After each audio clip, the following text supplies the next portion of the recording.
Lanina kita bisa produksi meningkat secara luar biasa. Cadangan makan, cadangan beras kita di gudang-gudang pemerintah tertinggi sepanjang sejarah Republik Indonesia. Dan ini terus kita awasi. Terus kita awasi.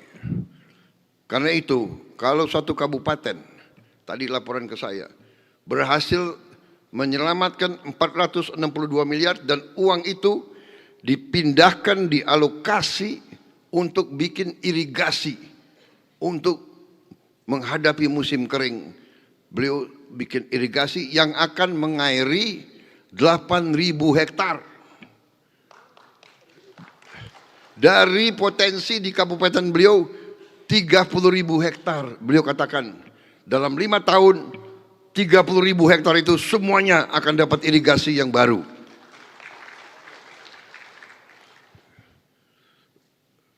Boleh juga Bupati ini ya.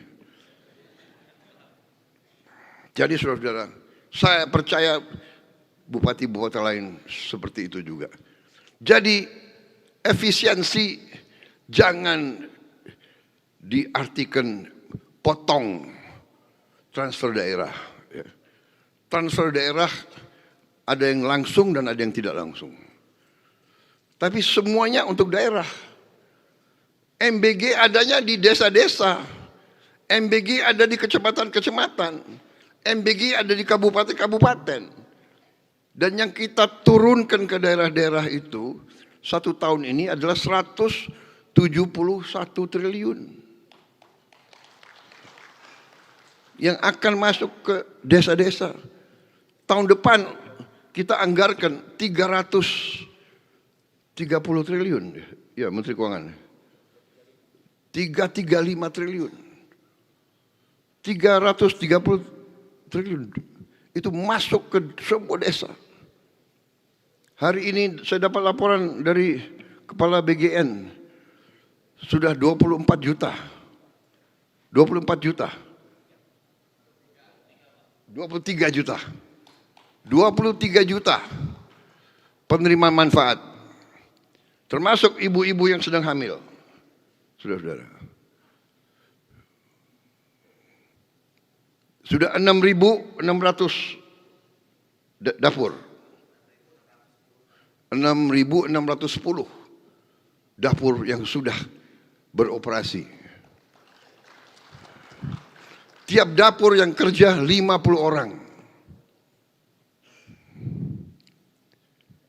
Di tiap desa itu. Jadi saudara-saudara, kita maju terus. Kita maju terus secara real. Secara real. Setiap hari terus meningkat. Sampai di ujungnya Desember 82,9 juta penerima manfaat anak-anak, semua anak Indonesia. Termasuk ibu-ibu yang sedang hamil. Saya kira ini salah satu program yang sekarang ini dilirik oleh seluruh dunia.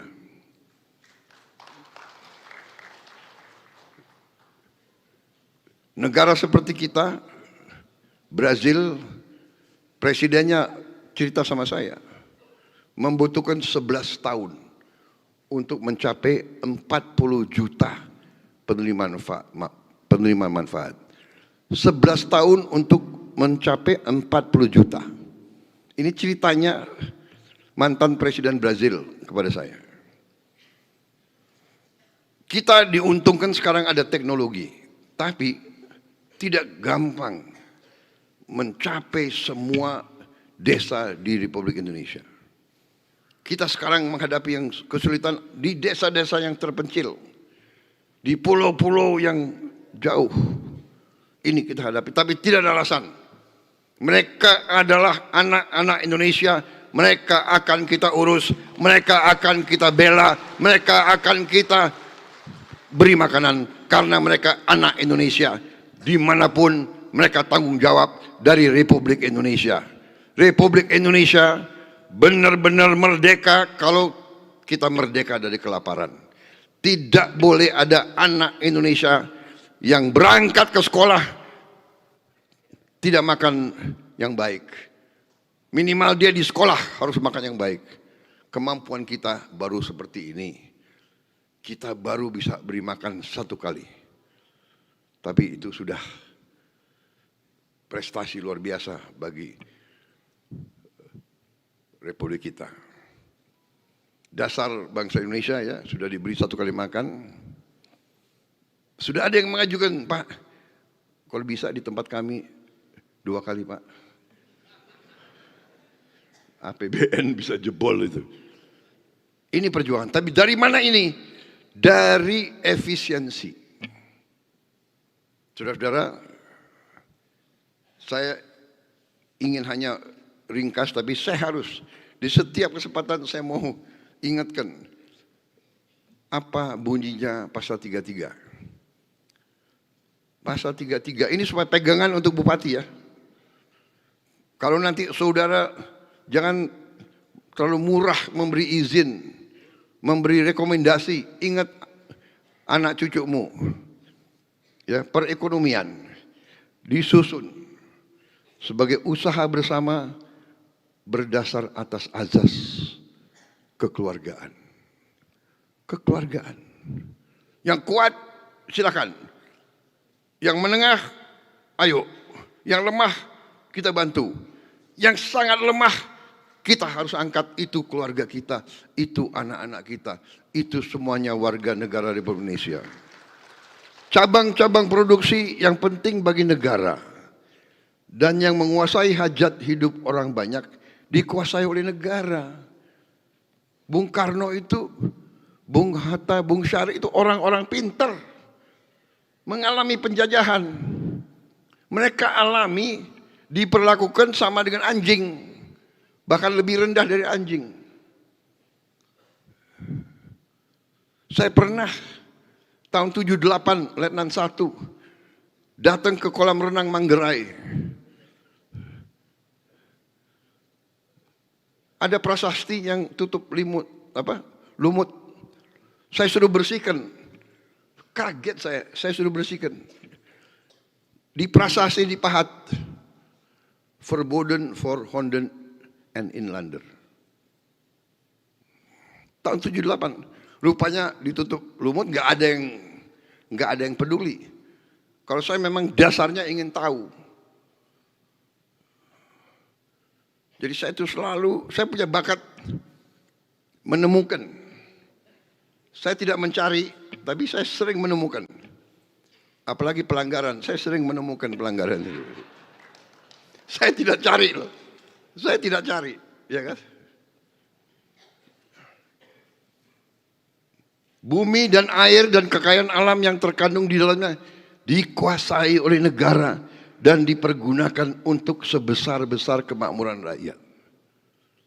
Saudara-saudara, ada pengusaha-pengusaha yang sudah besar, kita kasih HGO. Berarti bumi air kita kasih kredit dari bank pemerintah. Sudah dikasih, masih melanggar. Masih nggak mau bayar pajak. Masih nipu-nipu. Bahkan ada yang di hutan lindung menganggap pemerintah Indonesia itu bisa gue atur. Saudara-saudara sekalian, rakyat Indonesia yang saya hormati, saya sudah laporan di Majelis Permusyawaratan Rakyat, pemerintah saya sudah menguasai kembali 3,1 juta pada tanggal 15. Hari ini sudah 3,2 juta. Akhir Agustus akan menjadi 3,5 juta hektar. Mungkin September akan jadi 3,7 juta hektar. Sudah kami kuasai kembali di tangan pemerintah Republik Indonesia. Enggak ada pemutihan. Enak aja. Udah ngelanggar minta diputihkan. Ganti rugi yang benar. Ya. Kalau tidak ganti rugi ya saya ambil. Dan katanya laporannya masih banyak lagi yang melanggar. Apa boleh buat? Belum lagi tambang-tambang yang nggak ada izin. Sudah saya kasih perintah untuk segera diamankan semua itu. Saudara-saudara sekalian, ini Bupati adalah pemerintahan yang terdepan.